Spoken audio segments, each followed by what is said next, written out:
Hey guys, this is a review for the aboutool stool.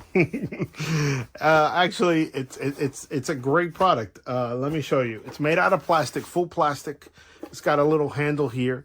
It's got a cushion, right, that goes up here, and it also comes with a bag so you can stick everything in, and you can take it to tailgates or whatever. I use the chair for polishing the car. I was polishing the car or waxing the car, and I wanted to sit down, so I use this.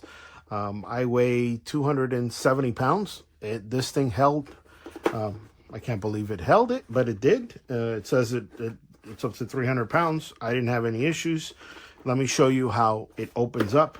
You put your 2 fingers here and 2 fingers here, and you're going to twist, and it locks just like that.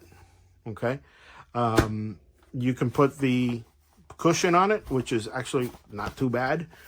You can use it without the cushion. It's got 2 elastic pads that you can go around it. I'm just going to put it there for now just so you can see what it looks like. And it works just fine. You can sit on it. Like I said, I polished the car without any issues, moved it around, was on the edge, and it worked great. I also discovered that you could also twist it partial way and make it a little smaller.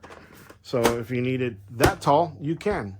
It depends on how tall you need it. You can twist it the way you need it. If you need it extended or if you need it just halfway through, you can do that as well. And it gives you a stand right there, and it works. So I've seen reviews that they said that they were broken, that the pieces break. I don't know. Maybe if you drop it hard enough, it will break. Maybe during shipping it broke, but mine is not broken, and mine does work just fine. So to store it, all you got to do is put it in this little bag, or if you don't want to do that,